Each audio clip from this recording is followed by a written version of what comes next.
کتره چې شاعر منم سړی د کار ښکاري، شاعر منم سړی د کار ښکاري او د پښتو ژبې خدمتګار ښکاري. که ټولو خلکو ته دا پاس اسمان شي خو خپلې ښځې ته وزګار ښکاري.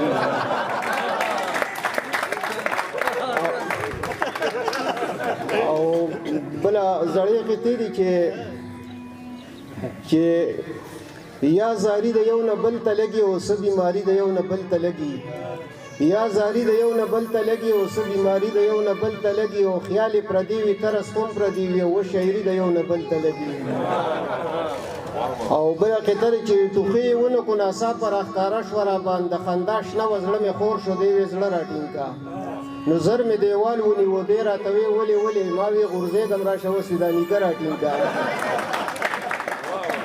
او بله قطعه ده چې څه وړوکې سوال خو لانجه دې ترېنه جوړه کړه او اله څومره لویه مسله دې ترېنه جوړه کړه، او ولې څه بدن به دې نیمګړي شي کنډم به شي خوله مې درنه غوښتې او ګرده دې ترېنه جوړه کړه. او بله ده چې ډېرې مې وکړې ستا د مینې مزه بل شانته ده او د جدایۍ هره لحظه د توبه بل شانته ده.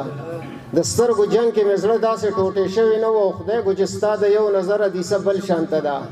او هغې وې سپک مې شو وجود خو درې پیرې پوره کوم او بیا ورلزم د تور موله اجازه بل شانته ده. خوي ځواني دې خدای تېره که لمبې دې رانویستې او رسوا دې کړم په خلکو کې جامې دې رانویستې. او هوښیار شوم خواله چې اوبه مې په سر ووختې او په تندر دې ستا مینه شي توبې دې رانویستې. او دا ستا د خپو کشا او ما خو ویږي نه څوک راله او پیشو خدای دې غرقه که خولې دې رانویستې. دا څو شعرونه دي چې تاسې راښکاره شه دیوالګي نه لږ را دی خوا، تاسې راښکاره شه دیوالګي نه لږ را دی خوا، ولاړ په انتظار یم د بوتکي نه لږ را دی خوا. او ماوی ګینې بورا چرته د ګل په خوا کې ناست دی او تورچاپ دې په سپین مخ دی اننګي نه لږ را دی خوا. او د غزه په شکي یم ته پې ولې خفه کېږي او زه خیر دی که نشه د دې سړي نه لږ را دی خوا.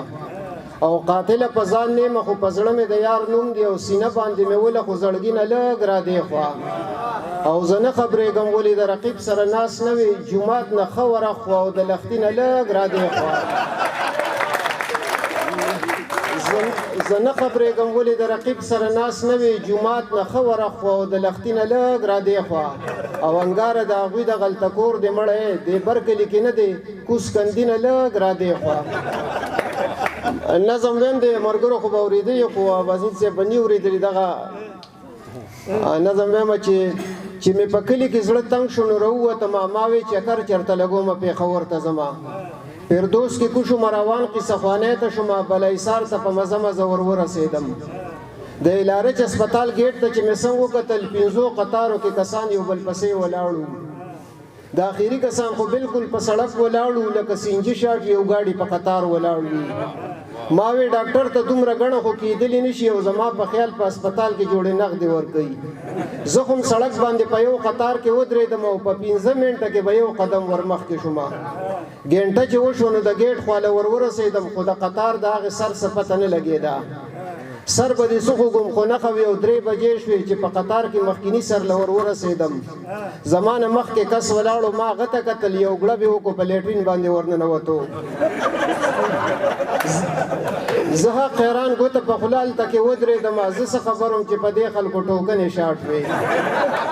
15 لیټرین وو خو ما چې اندازې ته کتل یو لیټرین به د 5 ګاډو پیسې ګټلې خو انګاره بیا خو پاکستان پته نه لګېده او د یو دسماتې محکمې به هم خساره کوله.